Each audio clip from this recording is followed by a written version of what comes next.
اللہ جل وعلا کی حمد و ثنا کے بعد رسول رحمت شفیع معظم نبی محتشم حضور ختم المرتبت صلی اللہ علیہ وآلہ وسلم کے حضور ناز میں اپنی عقیدتوں، ارادتوں اور محبتوں کا خراج پیش کرنے کے بعد واجب الاحترام ذوی الاحتشام معزز و مکرم سامعین، حاضرین حاضرات، ناظرین و ناظرات، السلام علیکم ورحمۃ اللہ وبرکاتہ۔ مجھے اس بات کا شدت سے احساس ہے کہ یہ گراؤنڈ تنگ پڑ گئی ہے اور باہر سڑک سے ہم جس طرح گزر کے آئے ہیں آپ لوگوں کو بیٹھنے میں دقت محسوس ہو رہی ہے، لیکن کچھ وقت کے لیے نظم و ضبط کے ساتھ اگر آپ تشریف رکھیں گے، مشکل سہنے کے باوجود ایک دوسرے کو راحت پہنچانے کی کوشش کریں گے اور اپنی توجہات کو میری جانب مبذول کریں گے تو آج کے اس اجتماع کا مقصد حاصل ہوگا۔ کہیں یہ قیمتی وقت جگہ کی تلاش میں اور بسر نہ ہو جائے۔ جہاں جگہ ملی ہے، کھڑے ہیں، بیٹھے ہیں، آواز اگر پہنچ رہی ہے تو اپنی توجہات کو میری جانب کر لیں۔ آج کی بابرکت شب جس کے دامن میں اتنی برکتیں ہیں کہ ہم اپنے دامن ہی تنگ پاتے ہیں، اپنی جولیاں ہی چھوٹی سمجھتے ہیں اور انوار ہیں کہ اتر رہے ہیں۔ دلوں کی دنیا حضور کی محبت سے سرشار ہے، اور آج ہمیں خوشی کیوں نہ ہو۔ آج کی شب میرے اور آپ کے آقا و مولا وہاں تک پہنچے ہیں جہاں کسی کا خیال بھی نہیں پہنچ سکتا۔ کوئی فلک تے رہ یار گیا، کوئی جا سدرا تے ہار گیا، ایک کالیاں زلفاں والا سی جڑا عرش تو بھی لنگ پار گیا۔ اتنا عروج کائنات میں حضور علیہ السلام سے پہلے نہ کبھی کسی کو ملا، نہ حضور کے بعد کسی کو ملا۔ وہ بلندیاں، وہ رفعتیں، وہ وسعتیں، وہ شان و شوکت، وہ عزت، وہ عظمت، وہ رفعت ان کا مقسوم ہوا جو انہی کا ہی حصہ ہے۔ اور اللہ تعالیٰ جل شانہ نے اتنا نوازا کہ کوئی کمی باقی نہیں رہی، اور حضور کے صدقے سے اس امت کو بھی نواز دیا گیا، بخشش کا وعدہ دے کر اس امت کے لیے 50 نمازوں کا تحفہ دے کے جو بعد میں سمٹ کے 5 رہ گئیں، اور خواتین سورہ بقرہ عطا کر کے اس امت کے دردوں کا درمان کیا اور انہیں سکون اور قرار کی دولت نصیب فرمائی۔ کتاب رحمت قرآن مجید اس واقعہ کو بہت شان و شوکت کے ساتھ بیان کیا ہے کہ وہ ذات پاک ہے جس نے اپنے عبد خاص کو، عبد مکرم کو رات کے مختصر حصے میں مسجد حرام سے مسجد خاص تک، مسجد اقصی تک سیر کرائی تاکہ وہ اپنے عبد خاص کو، اپنے بندہ خاص کو اپنی قدرت کی نشانیاں دکھائے۔ وہ مسجد اقصی جس کے اطراف میں رحمتیں برستی ہیں، انوار اترتے ہیں اور برکات کا نزول ہوتا ہے، اور پھر مسجد اقصی سے لے کر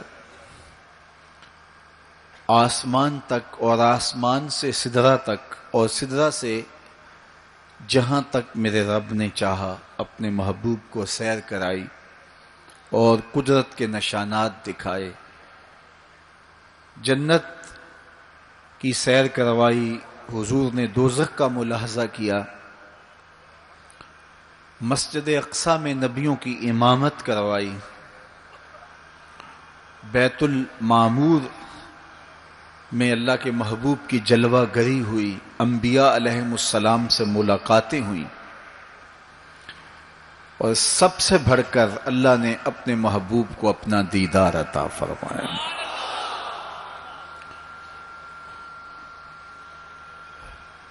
اب اس سرعت کے ساتھ، جس تیزی کے ساتھ حضور علیہ السلام تشریف لے گئے کہ رات کا مختصر حصہ تھا، قلیل وقت میں حضور گئے بھی ہیں اور آئے بھی ہیں، اور یہ ایک بہت بڑا امتحان تھا لوگوں کے لیے، کھرے اور کھوٹے کی پہچان ہونی تھی، لوگوں کے ایمان کا امتحان تھا،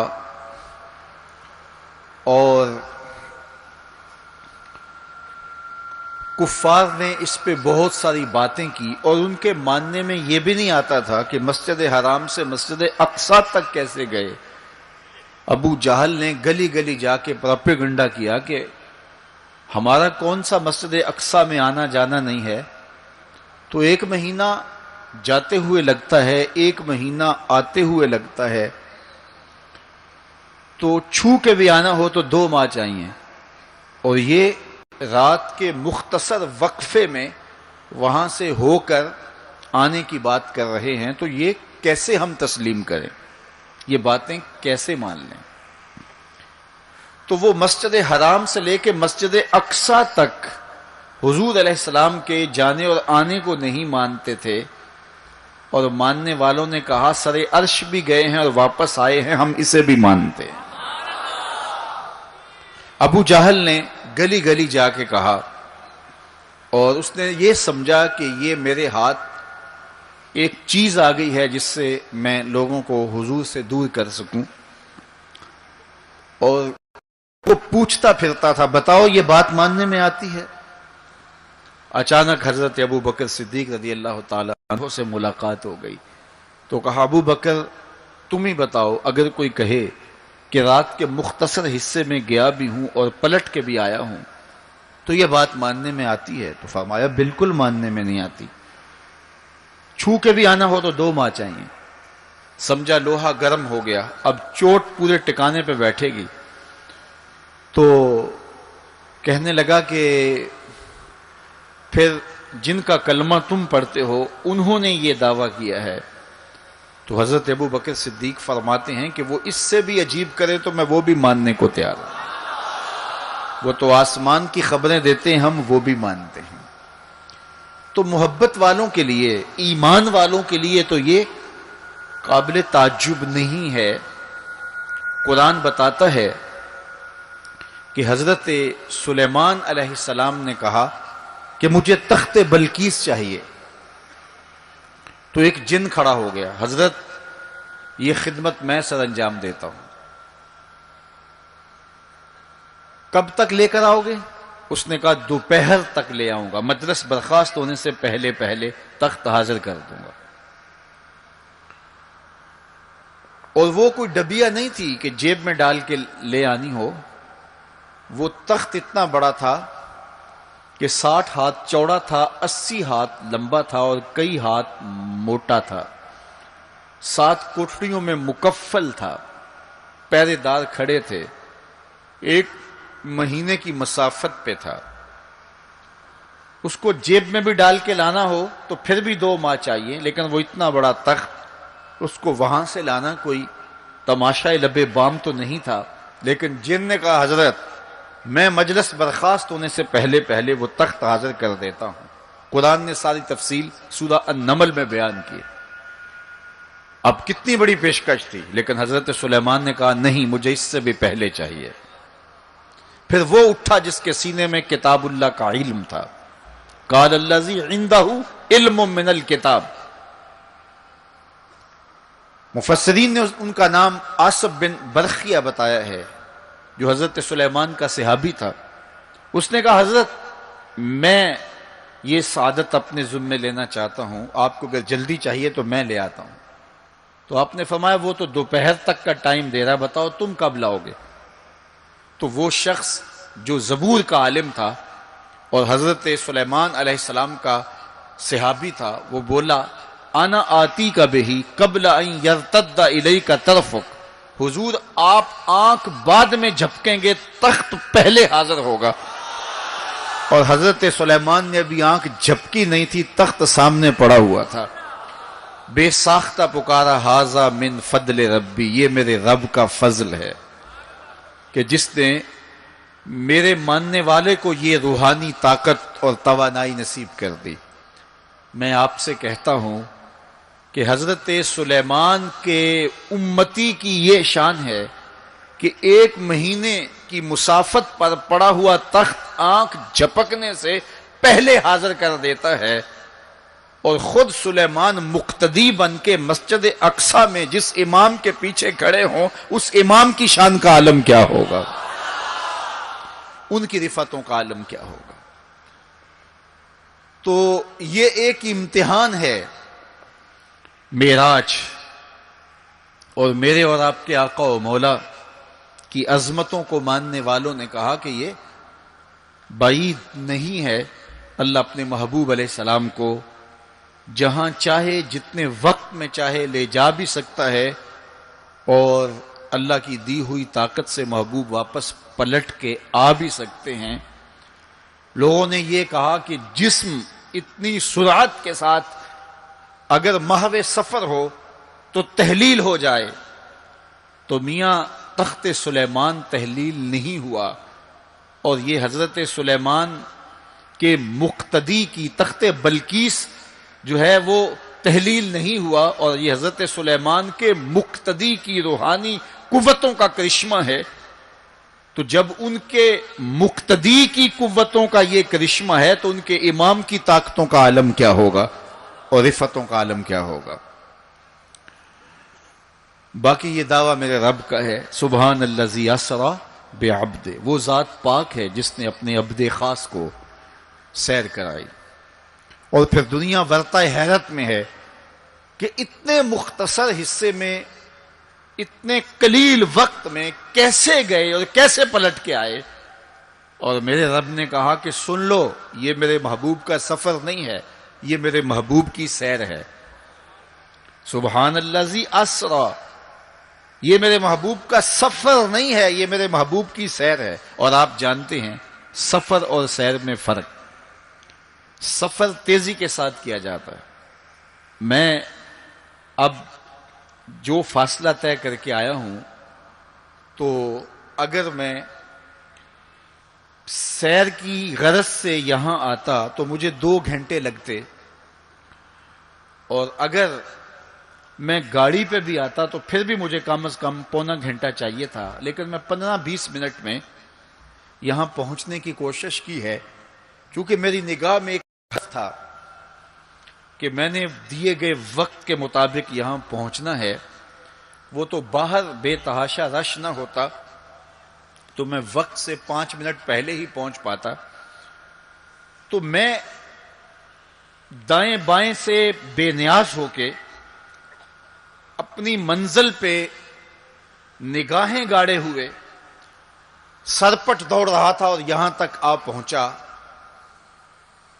لیکن سیر جو ہوتی ہے اس میں ہر منظر پہ رکا جاتا ہے، ٹھہرا جاتا ہے، کوئی نظارہ ہو تو اس سے لطف اندوز ہوا جاتا ہے۔ اب اتنی سرعت کے ساتھ گئے اور واپس پلٹ کے آئے، میرا رب کہتا ہے یہ میرے محبوب کا سفر نہیں تھا، یہ میرے محبوب کی سیر تھی۔ کیا سمجھو گے میرے محبوب کو؟ جس کی سیر تمہاری سمجھ میں نہیں آتی، اگر وہ سفر کرے تو پھر کیسے سمجھو گے؟ یہ تو ابھی سیر ہے اور تم ورطہ حیرت میں ہو، کیسے گئے کیسے آئے۔ عقل والے کہتے ہیں کہ زمین، سطح زمین سے لے کر 44 میل تک ہوا ہے، اس کے بعد کرۂ خلا ہے، پھر کرۂ زمہریر ہے، پھر کرۂ نار ہے۔ پھر آسمان میں خرق و التیام ممکن نہیں، جسم کا صعود ممکن نہیں ہے، آسمان میں دروازے نہیں ہیں، آسمان ٹوٹ نہیں سکتا، پھٹ نہیں سکتا، تو کیسے کوئی آسمان سے گزر سکتا ہے؟ تو کیسے چلے گئے؟ ہم کہتے ہیں کہ حضرت آدم ماں حضرت حوا کے کیسے آئے؟ یہ رکاوٹیں ان کے راستے میں بھی تو تھیں۔ حضرت عیسیٰ علیہ السلام کے بارے میں ہمارا عقیدہ ہے کہ وہ پھانسی نہیں دیے گئے، سولی نہیں چڑھائے گئے، بلکہ اللہ نے ان کو آسمان پہ اٹھا لیا۔ تو یہ رکاوٹیں تو ان کے راستے میں بھی آئی ہوں گی، تو وہ کیسے چلے گئے؟ جب حضرت عیسیٰ جا سکتے ہیں، حضرت آدم آ سکتے ہیں، تو میرا نبی جا بھی سکتا ہے، میرا نبی آ بھی سکتا ہے۔ فرق یہ ہے ابھی تک جو گیا ہے پلٹ کے آیا نہیں، جو آیا ہے ابھی تک پلٹ کے گیا نہیں۔ میرے نبی گئے بھی ہیں، میرے نبی آئے بھی۔ سی راز میراج محبتاں دا نہیں سی کسے دی سمجھ وچ آن والا، سدیا طالب تے گیا مطلوب ہوتے، جبرائیل سی صد لے جان والا، بازے آخ دے بن دروازیاں تو کیویں پہنچیا عرش تے جان والا، ابر عقل نو ایتھے دخل کیے، جانے جان والا یا لے جان والا۔ یہ میرے رب کا دعویٰ ہے، اپنے محبوب کو سیر میں نے کروائی۔ تو کائنات میں جن رفعتوں تک، جن بلندیوں تک میرے حضور پہنچے، اچھا سیر کروائی کیوں؟ تو کہا کہ میں اپنے عجائب قدرت کی نشانیاں اپنے عبد خاص کو، عبد منیب کو، عبد مختار کو، عبد مکرم کو دکھانا چاہتا ہوں۔ اور پھر اللہ جل شانہ نے اپنے محبوب کو اتنی نشانیاں دکھائیں جن کا تعلق دیکھنے سے بھی تھا، جن کا تعلق وجدان سے بھی تھا، محسوسات سے بھی تھا، سننے سے بھی تھا۔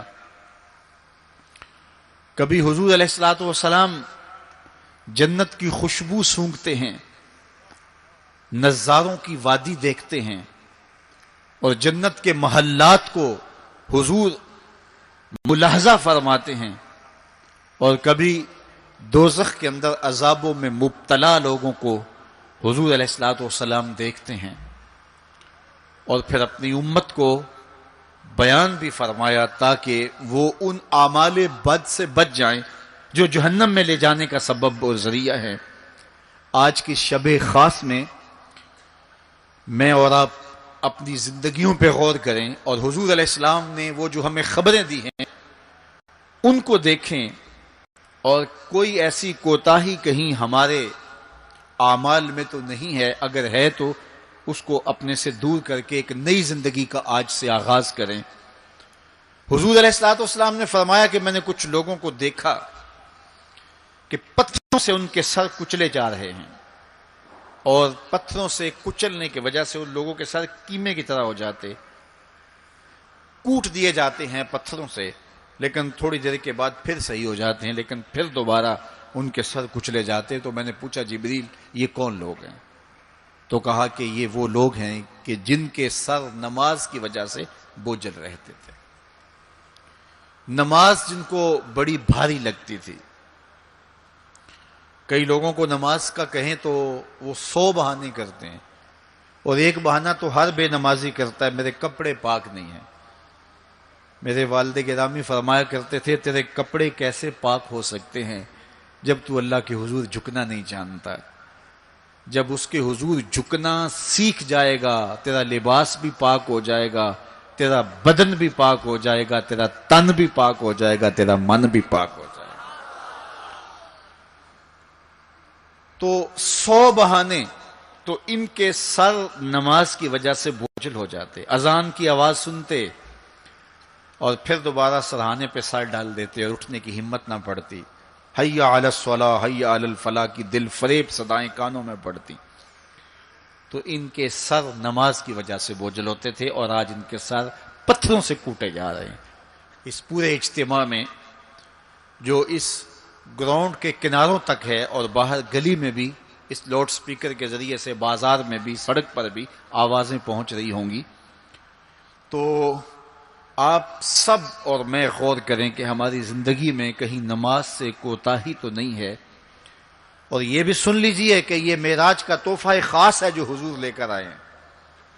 معراج کی شب جب حضور وہاں پہنچے، جب کسی کا تصور بھی نہیں پہنچ سکتا، تو اللہ نے اپنے محبوب علیہ السلام کو جو عطا کیا اس میں خواتین میں سورہ بقرہ تھی۔ سورہ بقرہ کی آخری آیات عطا کی گئی۔ امت کے ساتھ بخشش کا وعدہ کیا گیا اگر وہ شرک نہیں کرتی، اور جو سب سے اہم شے وہ یہ کہ 50 نمازوں کا تحفہ دیا گیا۔ آقا کریم علیہ السلام 50 نمازوں کا ہدیہ اور تحفہ لے کر کے واپس پلٹے۔ چھٹے آسمان پہ حضرت موسیٰ علیہ السلام سے ملاقات ہوئی، اور انہوں نے کہا کہ میں بنی اسرائیل کا تجربہ رکھتا ہوں، اور امتوں کا گہرا تجربہ رکھنے کی وجہ سے میں آپ سے عرض کرتا ہوں کہ آپ اللہ کی بارگاہ میں جائیے اور نمازوں میں تخفیف کی درخواست پیش کیجئے، یہ 50 نمازیں نہیں پڑھ پائیں گے۔ تو حضرت موسیٰ علیہ السلام کے کہنے پہ حضور دوبارہ بارگاہ عزدی میں حاضر ہوئے اور عرض کی، تو 5 نمازوں کی رخصت ہو گئی، 45 رہ گئی، تو واپس پلٹے تو حضرت موسیٰ علیہ السلام نے پھر کہا کہ یہ 45 بھی نہیں پڑھ سکیں گے، آپ اللہ کی بارگاہ میں دوبارہ تخفیف کی درخواست پیش کیجئے۔ تو حضور دوبارہ جاتے، پھر آئے، پھر انہوں نے کہا، 9 مرتبہ واپس بھیجا، اور 50 سے 5 نمازیں رہ گئیں۔ جب 5 نمازیں لے کے حضور واپس آ رہے تھے تو حضرت موسیٰ پھر ملے، اور انہوں نے ایک بار پھر کہا، ایک بار اور جائیے۔ اب عادت باری کیا ہے، ہر بار درخواست کرنے سے 5 نمازوں کی رخصت ملتی ہے، اب رہ ہی 5 گئی ہیں، تو عادت باری کے مطابق اب یہ 5 بھی معاف ہو جائیں گی۔ تو حضور نے فرمایا، مجھے رب سے شرم آتی، رب سے حیا آتی۔ امت سے توقع کی کہ یہ امت اتنی نکمی تو نہیں ہے کہ 5 نمازیں بھی نہ پڑھے۔ تو میرے اور آپ سے یہ ہمارے آقا و مولا کی توقع تھی کہ ہم 5 نمازیں ادا کریں، اور یہ 5 نمازیں ہمیں ثواب 50 کا ہی عطا کریں گے۔ لا تبدیل لکلمات اللہ، اللہ کی باتیں تبدیل نہیں ہوتی۔ بظاہر یہاں 9 مرتبہ تبدیلی آئی ہے، لیکن اللہ نے ایک ضابطہ دیا، من جاء بالحسنۃ فلہ عشر امثالھا، جو ایک نیکی کرے 10 کا ثواب دیتا ہوں، پڑھو گے 5 ثواب 50 کا ہی عطا کروں گا، چونکہ اللہ کی باتیں تبدیل نہیں ہوتی۔ تو یہ 5 نمازیں تحفہ معراج ہیں جو حضور لے کر کے آئے ہیں، اسی لیے الصلاۃ معراج المومنین کہا گیا کہ معراج اہل ایمان کے لیے، نماز اہل ایمان کے لیے معراج ہے۔ حضور کا معراج تو یہ کہ رخ مالک سے پردے اٹھے اور دیدار الہی کیا، اور وہاں تک پہنچے جہاں کسی کا تصور بھی نہیں پہنچ سکتا۔ لیکن اس امت کے لیے معراج یہ ہے کہ جب وہ پیشانی سجدے میں رکھ کے سبحان ربی الاعلیٰ کہتی ہے، اتنی رحمتیں برستی ہیں کہ اگر لوگوں کو پتہ چل جائے کہ ہم جب سجدے میں ہوتے ہیں تو کتنی رحمتیں برستی ہیں، تو وہ سجدے سے ساری نہ اٹھائیں، اتنی رحمتوں کا نزول ہوتا ہے۔ اس لیے اس امت کا معراج یہ ہے کہ یہ 5 گانا نماز شعار زندگی بنا لے، کبھی بھی نماز قضا نہ ہونے دے، اپنی زندگی میں نمازوں کو اس طرح شامل کرے کہ نماز کا وقت آئے تو بے چینی ہو کہ نماز کی ادائیگی ہو، اور ایک نماز کے بعد دوسری نماز کا انتظار کرنے لگ جائیں۔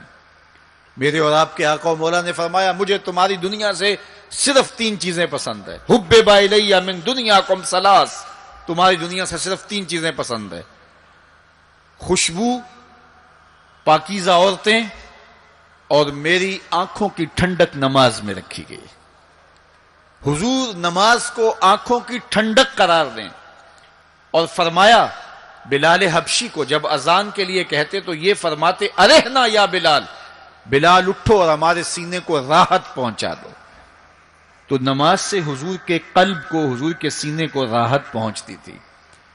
میں اور آپ جتنے لوگ یہاں آئے ہیں، اور جس ہجوم کے ساتھ، جس شوق کے ساتھ، جس ولولے کے ساتھ اور جس محبت کے ساتھ آئے ہیں، یقیناً آپ اور میں حضور کو راضی کرنے آئے ہیں، اپنے رب کو راضی کرنے آئے ہیں، آقا دو عالم کی رضا کے حصول کے لیے ہم آئے ہیں۔ تو حضور کی رضا کے طالب بن کے آج کے اس اجتماع میں آنے والوں، اگر تم چاہتے ہو کہ حضور ہم سے راضی ہو جائیں، تو اگر بدقسمتی سے کوئی بے نمازی ہے تو آج عزم کر کے جائے کہ آج کے بعد نماز نہیں چھوڑوں گا، اللہ کے رسول راضی ہو جائیں گے انشاءاللہ، چونکہ حضور نے نماز کو اپنی آنکھوں کی ٹھنڈک قرار دیا ہے، اپنے دل کا قرار نماز کو قرار دیا۔ ارحنا یا بلال، بلال ہمیں راحت پہنچا دو اذان دے کے، تو یہ حضور کے لیے راحت کا سبب تھا۔ تو 5 گانا نماز شعار زندگی رکھیں، اور جنہیں نماز نصیب ہے وہ یہ سمجھیں کہ نماز معراج المومنین ہے، تو پھر ہمیں سجدے میں اس کی لذت کیوں نصیب نہیں ہوتی؟ تو وہ اپنے خیالات کو قابو میں کریں، اپنی نماز میں یکسو ہو جائیں، پڑے سجدے میں ہوں اور کھڑے دکان پہ ہوں تو پھر سجدہ سرور بخش نہیں ہوگا، پھر قیام لذت آفری نہیں ہوگا۔ تو اپنی نماز کو اس قدر یکسو کر لو کہ جب تم سجدے میں ہو، قیام میں ہو، رکوع میں ہو، تو سجدے، قیام اور رکوع کی لذت تمہیں حاصل ہو رہی ہو، تو پھر معراج کی لذتیں تمہیں نماز میں نصیب ہوں گی اور قرار نصیب ہوگا۔ تو کہا میں نے کچھ لوگوں کو دیکھا کہ ان کے سر کوٹے جا رہے ہیں، اور میں نے پوچھا یہ کون لوگ ہیں؟ تو کہا یہ وہ لوگ ہیں کہ جو نماز نہیں پڑھا کرتے تھے، جن کے سر نماز سے بوجھل رہتے تھے۔ پھر کچھ لوگوں کو دیکھا معراج کی شب، فرماتے ہیں کہ ان کے آگے اور پیچھے چیتھڑے بندھے ہوئے ہیں، اور وہ کانٹے دار جھاڑیاں تھوہر کھا رہے ہیں، کڑوی جھاڑیاں کھا رہے ہیں، اور گرم پتھر چاٹ رہے ہیں اور کھا رہے ہیں۔ تو میں نے پوچھا کہ یہ کون بد نصیب لوگ ہیں؟ تو کہا یہ وہ لوگ ہیں جو اپنے مال کا صدقہ نہیں دیا کرتے تھے، مال کی زکوٰۃ نہ ادا کرنے والے سخت عذاب میں مبتلا ہوں گے اور اللہ کے قہر و غضب کا شکار ہوں گے۔ اور پھر فرمایا میں نے ایسے لوگوں کو بھی دیکھا کہ جن کے سامنے انواع و اقسام کے کھانے پڑے ہوئے ہیں، ہنڈیا کے اندر اچھے تازہ اور خوشبودار ماکولات موجود ہیں، لیکن وہ ان کو نہیں لے رہے، بلکہ بدبودار سڑا ہوا گوشت کہیں پڑا ہے اور وہ اس کو اٹھا کے کھا رہے ہیں۔ تو مجھے حیرت ہوئی، تو میں نے جبریل سے پوچھا کہ یہ کون بد نصیب لوگ ہیں کہ ان کے سامنے بھنا ہوا تازہ گوشت موجود ہے، خوشبودار گوشت موجود ہے، لیکن یہ اس بدبودار اور متعفن میں ہاتھ مار رہے ہیں۔ تو کہا یہ آپ کی امت کے وہ بد نصیب لوگ ہیں کہ جن کو پاک طاہر اور پاکیزہ بیویاں میسر تھیں، لیکن اس کے باوجود وہ ناپاک عورتوں کے بستروں پہ راتیں بسر کرتے تھے۔ دور موجود کے اندر برائی اور بدی تیزی کے ساتھ پھیلتی چلی جا رہی ہے، اور جدید ذرائع ابلاغ نے، جس میں سوشل میڈیا پیش ہے، آنکھوں سے حیا تو چھین ہی لیا ہے، خیالوں کی پاکیزگی تو چھین ہی لی ہے، عصمت کے جوہر پر اتنی تیزی سے یہ آلات حملہ آور ہیں کہ اپنی نئی نسلوں کو بچانا اور ان کی حفاظت کرنا بہت ضروری ہو گیا ہے۔ میری اور آپ کی ذمہ داری ہے کہ ہم اپنی اولادوں پر گہری نظر رکھیں اور ان کی حفاظت کریں، چونکہ اگر عصمت کا جوہر محفوظ نہ رہا تو پھر پلے کچھ بھی نہیں رہا، اگر آبرو سلامت نہیں رہی تو پھر پلے کچھ بھی نہیں رہا۔ قیامت کے دن ان لوگوں کو اس صورت کے اندر لایا جائے گا کہ وہ یہ غلیظ کھانے کھا رہے ہوں گے، اور ذلت اور رسوائی کی وہ زندگی ان کو سہنا پڑے گی، اور اللہ کے قہر و غضب کا شکار ہونا پڑے گا۔ اپنی خلوت کو اور اپنی جلوت کو پاکیزہ رکھنے کی کوشش کرو، اور اللہ کی رضا اپنا مقصود زندگی بنا لو۔ وہ آنکھ جو غیر محرم کو شہوت کی نظر سے دیکھتی ہے، قیامت کے دن جہنم کی آگ سے بھر دی جائے گی۔ اپنے خیالوں کو بھی پاکیزہ کرو، اپنی سوچوں کو بھی پاکیزہ کرو، اور اپنی زندگی کی ایک ایک ساعت کو اپنے مالک کے حضور پیش کرو، اور اللہ سے توفیق مانگو خیر کی اور برکت اور رحمت کی۔ جب انسان کی نگاہ پاک نہیں رہتی تو خیال پراگندہ ہوتے ہیں، خیالات کی ناپاکیزگی اس کی عصمت کے جوہر پہ حملہ آور ہوتی ہے، اور شیطان کے لیے یہ بڑی خوشی کی بات ہے کہ کوئی نوجوان اپنی عصمت اور اپنی آبرو کو داؤ پہ لگا دے۔ تو دور موجود کے اندر یہ فتنہ تیزی کے ساتھ بڑھتا چلا جا رہا ہے، اس میں ہماری معاشرت کی ناہمواریاں اور جدید ذرائع ابلاغ اور قرب قیامت کی وجہ سے فتنوں کا آسمان سے بارش کی طرح برسنا ہے، لیکن جو اپنے آپ کو بچا لے وہی سرخرو ہوگا، جو نہیں بچا پائے گا وہ اپنی دنیا اور آخرت برباد کر لے گا۔ اللہ کے محبوب نے ارشاد فرمایا کہ میں نے کچھ لوگوں کو دیکھا کہ ان کی زبانیں لوہے کی کینچیوں سے کاٹی جا رہی ہیں، آگ کی کینچیوں سے کاٹی جا رہی ہیں۔ دو روایات ہیں، لوہے کی کینچیوں سے اور آگ کی کینچیوں سے۔ تو میں نے پوچھا جبریل یہ کون لوگ ہیں؟ تو کہا حضور یہ آپ کی امت کے فتنہ پرور خطیب ہیں، جو کہا کرتے تھے ان کا اپنا وہ عمل نہیں ہوا کرتا تھا۔ لوگوں کے اندر فتنہ اور فساد بپا کرنے والے لوگ، جن کی زبان کی تلخیاں معاشروں کے اندر تفریق پیدا کرتی ہیں، بھائی بھائی سے لڑ پڑتا ہے، میاں بیوی کے درمیان تفریق پیدا کر دیتے ہیں، نفرت کی چنگاریاں ان کی زبان اگلتی ہے، اور ان کے لہجے لوگوں کے اندر تفریق، تشدد، افتراق اور فرقہ بندیاں پیدا کرتے ہیں۔ تو ایسے لوگ قیامت کے دن ان کی زبانیں لوہے کی کینچیوں سے کاٹ دی جائیں گی، جس کی صورت اللہ کے محبوب پہلے ہی ملاحظہ فرما چکے۔ تو بدترین اس امت کے لوگ بھی علماء ہیں اور بہترین اس امت کے لوگ بھی علماء ہیں۔ فتنہ انہی سے شروع ہوتا ہے اور انہی میں پلٹتا ہے۔ ان کے پاس بیٹھنے سے خیر ملتی ہے اگر وہ خیر کی راہوں کے مسافر ہوں، اور اگر یہ طبقہ خراب ہو جائے اور شر پہ اتر آ جائے، شر پہ اتر آئے، تو پھر سب سے زیادہ شر بھی انہی کے دامن سے پھوٹتی ہے۔ ان کی زبان جب زہر اگلنے لگے اور ان کے لفظ شعلے بن جائیں تو معاشرے بسم ہو کے رہ جاتے ہیں اور معاشرے جل کے خاشاک ہو جاتے ہیں۔ اس لیے خاص طور پہ اس طبقے کو اپنا ہمیشہ محاسبہ کرنے کی ضرورت ہے کہ ہمارے عمل سے، ہمارے رویے سے، طرز زندگی سے، ہماری گفتگو سے، ہمارے کسی لہجے سے کسی کے لیے تفریق، تشدد، افتراق اور لڑائی پیدا نہ ہو۔ تو یہ بات بہت ہی اہم ہے جو اللہ کے محبوب علیہ الصلوۃ والسلام نے بیان فرمائی۔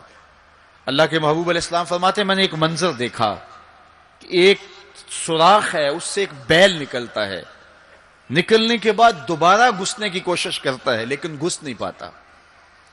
تو میں نے جبریل سے پوچھا کہ یہ کیا ماجرا ہے؟ تو جبریل نے کہا کہ حضور یہ ان لوگوں کی مثال بیان کی ہے جو زبان سے بڑا بول نکال دیتے ہیں اور پھر دوبارہ اس کو لینا چاہتے ہیں تو پھر وہ واپسی نہیں ہو سکتی۔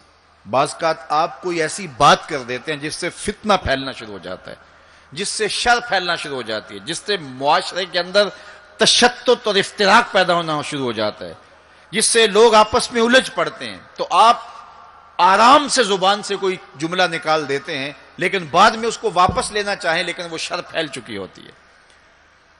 تو اسی لیے ہمارے بزرگوں نے ہمیں یہ کہا ہے کہ بولنے سے پہلے 100 مرتبہ بات کو تول لو، غور کر لو، فکر کر لو۔ کمان سے تیر نہ نکلا ہو، آپ کے پاس اختیار ہوتا ہے کہ جب چاہو اس کو پھینک لو، لیکن جب آپ کمان سے تیر چھوڑ چکے ہوں تو پھر آپ کا اختیار ختم ہو جاتا ہے۔ پھر وہ زخمی کرے، کسی کی موت کا سبب بنے، یا وہ تیر ضائع چلا جائے، پھر تمہارا اختیار نہیں ہوتا۔ تو بولنے سے قبل ضرور سوچو کہ میری زبان سے نکلا ہوا کوئی جملہ اس معاشرے پر کیا اثر پیدا کرے گا، اور جب زبان سے جملہ نکل گیا تو پھر آپ کے اختیار میں نہیں ہے۔ تو یہ بہت ضروری ہے۔ اس وقت ہر بندہ جو زبان میں آئے بول دیتا ہے، ہر بندے کو اس وقت بولنے کی جو لت ہے، اور آج کل تو وہ سوشل میڈیا کے اوپر جو من میں آیا تنہائی میں وہ لکھ دیا، اور لکھ کے معاشرے کے اندر لوگوں کے اندر وہ چیز وائرل کر دی، جس طرح کی تصویر چاہا ڈال دی، لیکن پھر بعد میں وہ آپ کے اختیار میں چیز نہیں رہتی ہے۔ بلکہ اب تو اتنے بخسیس اور اتنے نیچ فطرت کے لوگ بھی سوشل میڈیا پہ بیٹھے ہوئے ہیں. کسی زمانے کے اندر جو گندے مزاج کے لوگ ہوتے تھے وہ واش روم کے اندر بیٹھ کر کے چھپ کے اپنے خب سے باطن کا اظہار کرتے تھے اور واش روم کی دیواروں کے اوپر جو ان کے من میں غلاظت ہوتی وہ لکھ دیا کرتے تھے. پبلک واش رومز کے اندر ایسے مناظر آپ نے بھی دیکھے ہوں گے کہ انسانیت کا سر شرم سے جھک جاتا ہے. ایسے چھوٹی سوچ کے لوگ وہاں بیٹھ کر کے جو ہے وہ لکھ دیا کرتے تھے. اب وہی لوگ، ان کو ایک سوشل میڈیا کا پلیٹ فارم مل گیا ہے اور وہ یہاں اپنے بند کمرے میں جو چاہیں لکھ کے اس کے اوپر ڈال دیں، اور اس کی شر اور اس کا فساد اور اس کی غلاظت، اس کی گندگی کے چھینٹے کہاں کہاں تک پہنچتے ہیں ان کو اس سے غرض نہیں ہوتی. تو ایک ایک حرف جو زبان سے نکلتا ہے، تمہارے قلم سے نکلا ہوا ایک ایک جملہ، اس کا حساب ہونا ہے قیامت کے دن. ایک ایک چیز کے بارے میں پوچھا جائے گا. اور آج اگر تم سوشل میڈیا پہ کوئی بات چھوڑتے ہو یا کسی مجمع عام کے اندر کوئی بات کرتے ہو یا تنہائی کے اندر کوئی بات کرتے ہو اور پھر اس کی شر پھیلتی ہے، تو وہ شر تو پھر سفر کرتی رہے گی. تم اب وہ جملے کہنے چھوڑ بھی دو، تم اپنا وہ اکاؤنٹ بند بھی کر دو، لیکن وہ شر، وہ غلاظت، وہ گندگی، وہ چھینٹے جو اڑے تھے وہ آگے بڑھتے رہیں گے اور اس کا گناہ تمہارے نامہ اعمال میں، تمہارے کھاتے میں درج ہوتا رہے گا. حتیٰ کہ تم مر بھی گئے تو پھر بھی تمہارے نامہ اعمال کے اندر وہ سب کچھ اترتا رہے گا. اس لیے اپنے آپ کو محتاط کرنے کی ضرورت ہے اور اپنے ایک ایک لمحے کو محفوظ کرنے کی ضرورت ہے. اپنے وقت کو قیمتی جانو. اپنی زبان کو کھولنے سے قبل 100 بار سوچو کہ جو میں لفظ کہہ رہا ہوں وہ کیا مجھے کہنا چاہیے یا نہیں. میرے اور آپ کے آقا و مولا نے فرمایا جو اللہ اور پچھلے دن پر ایمان رکھتا ہے وہ خیر کی بات کہے ورنہ چپ رہے. اس کا چپ رہنا اس کے لیے بہتر ہے، اور اگر وہ کہنا چاہتا ہے تو وہ خیر کی بات کہے. تو فرمایا میں نے وہاں بیل نکلتے ہوئے دیکھا اور پھر دوبارہ گھسنا چاہتا ہے تو گھس نہیں پاتا. تو کہا جبریل نے کہ یہ وہ بول ہے جو زبان سے نکالا جا چکا ہے، اب دوبارہ زبان میں اس کو داخل نہیں کیا جا سکتا. اور مختلف صورتیں حضور نے دیکھی. لوگوں کو عذابوں کے اندر مبتلا دیکھا، لوگوں کو تکلیفوں کے اندر مبتلا دیکھا، کسی کو خون کی نہر کے اندر غوطے کھاتے دیکھا، کسی کے پیٹ کے اندر سانپ دیکھے. اور جبریل سے پوچھا تو جبریل نے عرض کی یا رسول اللہ یہ سود خور ہے، یا رسول اللہ یہ حرام کھانے والا ہے، یہ فلاں جرم کا مرتکب شخص ہے. تو وہ صورتیں حضور علیہ السلام کو دکھائی گئی اور وہ مناظر حضور کو دکھائے گئے. اور دوسری جانب جنت میں حضور نے ان خوش نصیب لوگوں کو بھی دیکھا کہ جن کی نیکیوں کی وجہ سے وہ اللہ کی رحمتوں کے حصار میں ہیں. ایک شخص کو دیکھا جو نور عرش میں ڈوبا ہوا ہے اور وہ نور ہی نور میں ہے. اللہ اکبر. تو جبریل سے حضور نے پوچھا یہ کون شخص ہے؟ تو جبریل امین نے اس کی 3 خوبیاں بیان کی. ان میں سے ایک خوبی یہ تھی کہ وہ اپنے والدین کا فرما بردار ہے. حضور علیہ الصلوۃ والسلام نے معراج کی شب بہت نظارے دیکھے، جنت دوزخ کو مشاہدہ کیا. حضور نے انبیاء علیہ السلام سے ملاقاتیں کی. پہلے آسمان پہ حضور علیہ الصلوۃ والسلام نے حضرت آدم علیہ السلام کو دیکھا. دوسرے آسمان پہ دیگر حتیٰ کہ 7ویں آسمان تک مختلف نبیوں کو دیکھا. اور پھر اس کے بعد حضور علیہ الصلوۃ والسلام 7 آسمانوں سے گزرتے ہوئے جب سدرۃ المنتہا پہ پہنچے تو جبریل امین نے کہا کہ حضور اب اس سے آگے میں نہیں جا سکتا. اللہ اکبر. پھر سبز نوری تخت آیا جس پہ حضور جلوہ فراز ہوئے. رف رف نامی اس تخت پہ حضور بیٹھے. پھر حضور وہاں تک پہنچے جہاں کسی کا خیال بھی نہیں پہنچ سکتا. خرد سے کہہ دو کہ سر جھکا لے، گماں سے گزرے گزرنے والے، یہاں خود پڑے ہیں جہت کو لالے. کوئی کیا بتائے کدھر گئے تھے، سراغ عین و متا کہاں تھا، نشان کیف و الا کہاں تھا. نہ کوئی ساتھی نہ کوئی راہی، نہ سنگ منزل نہ مرحلے تھے. کمان امکان کے جھوٹے نکتوں تم اول آخر کے پھیر میں ہو. محیط کی چال سے پوچھو کدھر سے آئے کدھر گئے تھے. کوئی حد ہے ان کے عروج کی، بلغل اولاب کمالے. حضور علیہ الصلوۃ والسلام فرماتے رأیت ربی فی احسن صورہ.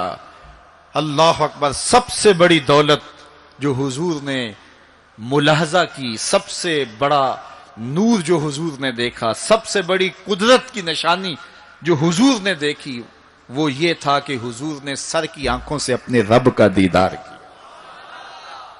نور ہی نور، اجالے ہی اجالے، روشنیاں ہی روشنیاں۔ اللہ اکبر، خود بلایا محبوب کو اور اپنا جلوہ دکھایا۔ ایک کوہ طور پہ خود چل کے جاتے ہیں، رب آرنی انظر الیک، مالک میں تجھے دیکھنا چاہتا ہوں۔ تو جواب کیا ملتا ہے؟ لن ترانی، اے موسیٰ تم مجھے نہیں دیکھ سکتے۔ اور ایک ام ہانی کے گھر لیٹے ہیں اور چادر اوڑھ کے استراحت کر رہے ہیں، جبریل جا کے حاضر ہو کے عرض گزار ہوتے ہیں، ان اللہ اشتاق الی لقائک یا رسول اللہ، محبوب آپ لیٹے ہو، آپ کا رب آپ کا دیدار کرنا چاہ رہا ہے۔ تبارک اللہ، شان تیری، تجھی کو زیبا ہے بے نیازی۔ کہیں پہ وہ جوش لن ترانی، کہیں تقاضے وصال کے تھے۔ ایک کوہ طور پہ خود چل کے جاتا ہے اور دیدار کی طلب کرتا ہے، مالک میں تجھے دیکھنا چاہتا ہوں۔ جواب کیا ملتا ہے؟ لن ترانی، اے موسیٰ تم نہیں دیکھ سکتے۔ پہم اسرار ہوتا ہے بار بار، یا اللہ میں تجھے دیکھنا چاہتا ہوں۔ علماء نے لکھا جب یہ کہہ دیا گیا تم نہیں دیکھ سکتے تو پھر تقاضا کیوں تھا؟ کہا اس لیے کہ رب کا کلام سنا تھا، اس لیے تڑپ تھی، جس کے کلام میں اتنا لطف ہے، دیدار کا مزہ کیا ہوگا۔ تو کہا تھا مالک میں تجھے دیکھنا چاہتا ہوں۔ اچھا اگر مجھے دیکھنا چاہتے، انظر الی الجبل، اس پہاڑ کو دیکھو، اگر یہ اپنی جگہ پہ کھڑا رہا تو تم مجھے دیکھ لو گے۔ اللہ نے اپنی رویت کو استقرار جبل کے ساتھ معلق کر دیا۔ علامہ سعد الدین تفتازانی علیہ رحمہ نے شرح عقائد نصفیہ میں اس پہ گفتگو کی ہے کہ ممکن کے ساتھ معلق بھی ممکن ہوتا ہے۔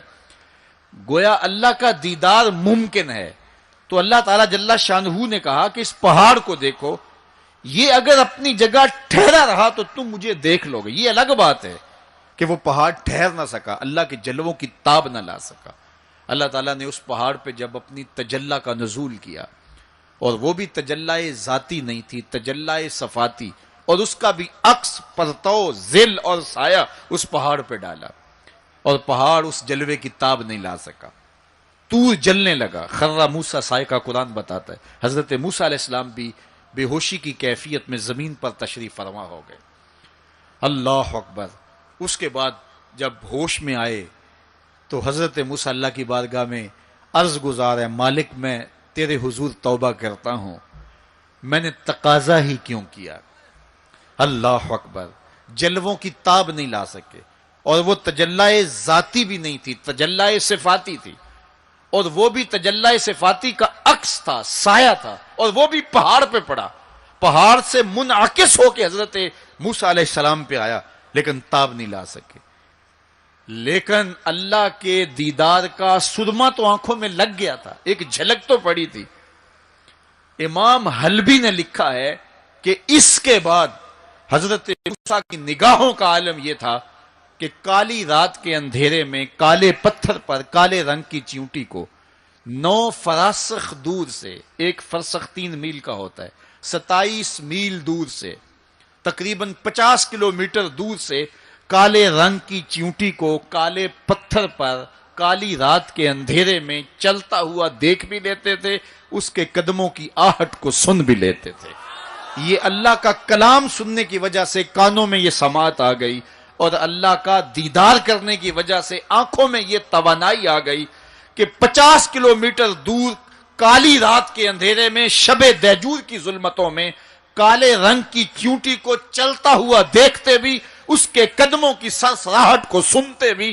یہ اس کی نظر کا کمال ہے جس نے تجلی صفاتی کا پرتو پہاڑ پہ پڑتے ہوئے دیکھا اور تاب نہ لا سکا، اور جو ذاتی تجلیوں میں گم رہا اور آنکھ بھی نہیں جھپکتا، اس محمد عربی کی نگاہوں کا عالم کیا ہوگا، ان کی نظروں کا عالم کیا ہوگا۔ اسی لیے فرمایا انی ارا ما لا ترون واسمع ما لا تسمعون، جو میں دیکھتا ہوں وہ تم نہیں دیکھتے، جو میں سنتا ہوں وہ تم نہیں سنتے۔ تو تجلی صفاتی کا پرتو پڑا ہو تو نظر اتنی تیز ہو جائے، اور تجلی ذاتی کا عکس جس نے دیکھا، تجلی ذاتی کے جلووں میں جو گم رہا ہو، تو اس کی نگاہوں کا عالم کیا ہے۔ اللہ اکبر۔ یہاں تو خرا موسیٰ سائقہ ہے، وہاں کیا ما زاغ البصر وما طغى، آنکھ نہ ہی تو چندھیائی اور نہ حد ادب سے متجاوز ہوئی۔ کیسی آنکھ ہے، جب جلوائے محبوب دیکھا تو آنکھ چندھیائی بھی نہیں۔ آپ سورج کو دیکھیں اور وہ دوپہر پر ہو اور جو ہے وہ پورے جلال پر ہو تو آپ کی آنکھیں چندھیا جاتی ہیں، آپ دیکھ نہیں پاتے، آنکھوں میں پانی اتر آتا ہے۔ اب یہ آنکھیں کیسی تھیں کہ جب جلوائے جمال خدا دیکھا تو خدا کہہ رہا ہے، رب کہہ رہا ہے ما زاغ البصر، کیسی آنکھیں ہیں کہ جو چندھیائی نہیں ہیں، وما طغی، اور حد ادب سے متجاوز بھی نہیں ہوئی ہیں۔ دنیا پر ایسا ہوتا ہے، کسی منظر کو کوئی نظر دیکھے تو نظر منظر کی تعریف کرتی ہے نا، کوئی نظارہ دیکھے تو ناظر تعریف کرتا ہے نا، واہ واہ کیسا نظارہ تھا، کیسا منظر تھا۔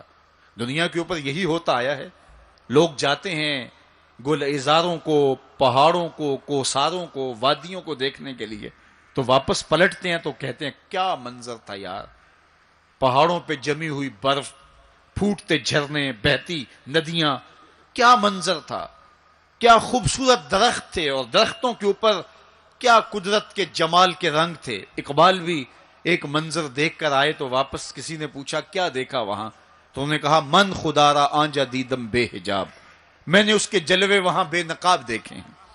تو جب کوئی ناظر کسی منظر کو دیکھتا ہے تو ناظر منظر کی تعریف کرتا ہے کہ واہ واہ کیسا منظر تھا، آنکھوں سے ہٹتا ہی نہیں ہے۔ یہ پہلی مرتبہ دنیا میں ایسا ہوا کہ ناظر نے منظر کو دیکھا تو منظر کہنے لگا واہ کیسی آنکھ ہے جو نہ چندھیاتی ہے نہ حد ادب سے گزرتی ہے۔ یہ پہلی بار ایسا ہوا، ما زاغ البصر وما طغی۔ تو محبوب کریم نے، اللہ اکبر، اگر یہ کہا جائے کہ حضور کی روح نے معراج کیا تھا، یہ خواب دیکھی تھی، تو یہ آیت اس کی دلیل ہے کہ جب خواب دیکھی جاتی ہے تو یہ آنکھیں بند ہوتی ہیں۔ خواب خیال سے دیکھی جاتی ہے، وہ ایک خیال ہے جو پرواز کرتا ہے، اس کا تعلق دماغ سے ہوتا ہے، اور اگر روح کا دیکھنا ہو تو وہ روح بھی آنکھوں سے نہیں دیکھتی، ان آنکھوں سے، اس کی روح کی اپنی آنکھیں ہیں۔ تو جب آنکھوں کا ذکر کیا کہ آنکھ چندھیائی نہیں اور حد ادب گزری نہیں، تو محبوب پتا چلا کہ جو جلوہ دیکھا تھا وہ خواب میں نہیں دیکھا تھا، وہ اس آنکھ نے دیکھا تھا۔ جو جلوہ دیکھا تھا وہ آنکھ نے دیکھا تھا، اسی لیے تو بات آنکھ پہ ہو رہی ہے، ما زاغ البصر وما طغی، آنکھ چندھیائی نہیں، حد ادب سے گزری نہیں، تو معلوم ہوا کہ جو دیکھا تھا وہ آنکھ نے دیکھا ہے، اسی لیے تو آنکھ کی بات ہو رہی ہے۔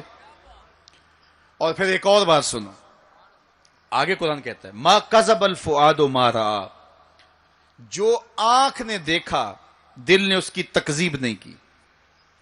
یعنی جب آنکھ نے وہ جلوہ دیکھا تو آنکھ نے دل سے پوچھا کہ یہ وہی ہے، چونکہ دل میں تو وہ پہلے ہی رہتا تھا، دل میں تو بسیرے پہلے ہی تھے، دل میں تو پہلے ہی تھے۔ دیکھو کسی نے کسی کو نہ دیکھا ہو اور وہ کسی کے ساتھ اس کو دیکھنے جائے، تو جس کے ساتھ وہ دیکھنے گیا اس نے دیکھا ہو تو اس کو لگے کہ یہ وہی ہے، تو وہ اس سے پوچھتا ہے جناب یہ وہی ہے، تو اس نے دیکھا ہو تو وہ تصدیق کر دیتا، اور اگر اس نے بھی نہ دیکھا ہو تو پھر اسے کوئی پوچھتا بھی نہیں، چونکہ ہم بھئی ایک جیسے ہیں، تم نے بھی نہیں دیکھا میں نے بھی نہیں دیکھا۔ تو جب کسی نے پہلے دیکھا ہوا ہو تو پھر دوسرا اس کو پوچھتا ہے ہاں وہی ہے، اور وہ کہتا ہے ہاں ہاں وہی ہے، اور وہ یہ تب کہہ سکتا ہے کہ اس نے پہلے دیکھا ہو۔ جب جمال الہی کو نگاہ مصطفیٰ نے دیکھا تو نگاہ نے دل سے پوچھا یہ وہی ہے، یہ وہی ہے جو دل میں درد بن کے رہتا ہے، یہ وہی ہے۔ ما کذب الفؤاد ما رأى، قرآن بتاتا ہے جب آنکھ نے پوچھا نا دل سے تو دل نے تکذیب نہیں کی، دل نے کہا ہاں یہ وہی ہے۔ اب یہاں ایک جملہ کہتا ہوں اور میری تقریر یہاں اختتام کو بھی پہنچ جائے گی، تو یہ آپ کے لیے کافی قوی غذا ہوگی اور روح کو سرشار رکھے گی، اور وہ یہ کہ جو دل میں رہتا ہو وہ آنکھوں کے سامنے آئے، اسے تو معراج کہتے ہیں۔ جو دل میں بستا ہو وہ آنکھوں کے سامنے آ جائے، اسے ہی تو معراج کہتے ہیں۔ اس لیے دل نے تو پہلے ہی دیکھا تھا، دل میں تو وہ پہلے ہی رہتا تھا، آج شب جو ہے وہ آنکھ نے دیکھا تو آنکھ جو ہے وہ تڑپ کے دل سے پوچھتی ہے وہی ہے۔ اللہ اکبر، تو پھر آنکھ نے جب پوچھا تو دل نے ما کذب الفؤاد، دل نے تکذیب نہیں کی بلکہ دل نے تصدیق کی۔ اللہ اکبر۔ آپ قرآن پوچھئے، قرآن کہتا ہے افتمارونہ علی ما یری، تم بحث کر رہے ہو، لڑ رہے ہو، الجھ رہے ہو آپس میں اس پر کہ جو اس نے دیکھا، تم دیکھنے پہ الجھ رہے ہو۔ وَلَقَدْ رَآهُ نَزْلَةً أُخْرَى، جو پھر اس نے 2 بار دیکھا۔ تم ایک بار کی بات کر رہے ہو، اس نے 2 بار دیکھا۔ اللہ اکبر۔ ما کذب الفؤاد ما رأى۔ آنکھ کیسی ہے؟ حد ادب سے آگے نہیں گزرتی، چندیاتی بھی نہیں ہے، بات ساری آنکھ کی ہو رہی ہے، تو پھر بات خواب کی کہاں آ گئی؟ آنکھ کی بات ہو رہی ہے، آنکھ ہی دل سے پوچھ رہی ہے، تو بار بار آنکھ کی بات ہو رہی ہے، آنکھ نے دیکھا، آنکھ نے دیکھا۔ اچھا صرف دیکھا ہی کوئی بات نہیں ہوئی؟ اللہ اکبر۔ صرف دیکھا ہی کوئی بات نہیں ہوئی؟ قرآن سے پوچھتے ہیں، سورہ نجم اٹھاتے ہیں، فَأَوْحَى إِلَىٰ عَبْدِهِ مَا أَوْحَىٰ، کہاں باتیں بھی ہوئی تھیں۔ اللہ اکبر۔ اب ساری توجہ ادھر ہوگی، کیا بات ہوئی؟ اعلامیہ کیا جاری ہوا؟ یہ مرکزی نقطہ ہے نا، ملاقات ہوئی ہے، اب کان کھڑے ہو گئے، پھر کوئی بات بھی ہوئی، جواب آیا ہاں ہوئی۔ فَأَوْحَىٰ، ہاں بات ہوئی، فَأَوْحَىٰ إِلَىٰ عَبْدِهِ، اس نے اپنے بندے سے کوئی بات کی۔ اب سماعتیں رک گئیں، سانسیں بھی رک گئیں، اب سنیں تو صحیح کیا بات ہوئی، اب سنو کیا بات ہوئی۔ اور اس بات پہ بات ہی ختم ہے۔ کیا لفظ ہیں اور کیا قرآن کا اسلوب ہے، قرآن تو واقعی اللہ کا کلام ہے۔ پھر ذرا سنیے ذرا کیا منظر ہے، لطف کیا ہے کہ ملاقات ہوئی۔ ملاقات کو قرآن بیان کر رہا ہے، آنکھ جھپکی نہیں ہے، بات قرآن بتا رہا ہے، آنکھ نہ جھپکی ہے نہ حد ادب سے آگے گزری ہے۔ یہاں ایک اور بات عرض کرنا چاہوں گا، حد ادب سے آگے نہیں گزری، حد ادب سے متجاوز نہیں ہوئی، تو یہ جملہ بتاتا ہے یہ جبریل سے ملاقات کی بات نہیں بتائی جا رہی، یہ رب سے ملاقات کی بات بتائی جا رہی ہے۔ یہ حد ادب کی جو بات ہے، اس بات کو سمجھیں۔ پھر کہا، آنکھ نے پوچھا دل سے، دل نے کہا یہ وہی ہے۔ اللہ اکبر۔ آگے بڑھے، اب بات بھی کوئی ہوئی، کہا فَأَوْحَىٰ إِلَىٰ عَبْدِهِ، اس نے اپنے بندے سے کوئی بات کی تھی، کوئی وہی کہتے ہیں اشارہ سریہ خفیہ، سرگوشی جسے کہتے ہیں، کسی کے کان میں کوئی بات کرنا۔ تو کہا پھر اس نے اپنے بندے سے کوئی بات بھی کی، کان کھڑے ہو گئے، سماعتیں رک گئیں، سانسیں رک گئیں، کیا بات ہوئی؟ جواب آیا ما اوہا، تمہیں کیا لگے جو بھی ہوئی، کرنے والے نے کی، سننے والے نے سنی۔ فَأَوْحَىٰ إِلَىٰ عَبْدِهِ، اس نے اپنے عبد خاص سے پھر کوئی بات کی، کان رکے، جواب آیا ما اوہا، جو بھی ہوئی، جو بھی ہوئی کرنے والا جانے یا سننے والا جانے۔ سی راز میراج محبتاں دا، نہیں کسے دی سمجھ وچ آن والا، سدیا طالب تے گیا مطلوب ہوتے، جبرائیل سی صد لے جان والا، بازے آخدے بن دروازیاں تو کیویں پہنچیا عرش تے جان والا، ابر عقل نو ایتھے دخل کیے، جانے جان والا یا لے جان والا۔ تو کہا جو بھی بات ہوئی وہ ہوئی ضرور، اللہ اکبر، لیکن اتنا سمجھ لو جو بھی بات ہوئی اس میں گناہ گاروں کی بخشش کا پیکج ضرور تھا، اس میں گناہ گاروں کی بخشش کی کہانی ضرور ہے۔ یہ بات اچھی طرح سمجھ لو، اس لیے تم خوشیاں منا رہے ہو، اسی لیے تمہارے چہرے کھلے ہیں معراج کی شب، کہ آج کی شب رب سے محبوب نے جو بات کی ہے اس میں گناہ گاروں کی نجات کی ضمانت اپنے رب سے لی ہے۔ اللہ اکبر۔ تو وہ شان عطا کی، وہ رفعت نصیب ہوئی، وہ بلندیاں نصیب ہوئی جو کسی اور کا مقسوم نہیں ہے۔ ایک شب کا محفل معراج کیا، ساری زندگی ان کے نام پر درود پڑھتے رہیں، ان کے دین کے لیے اپنے آپ کو وقف کر دیں اور ایک ایک سانس ان کے نام کر دیں، حق کے شکر پھر بھی ادا نہ ہو، اس لیے کہ ہماری بخشش کی ضمانت اسی دہلیز سے ہوئی، اسی چوکھٹ سے ہوئی۔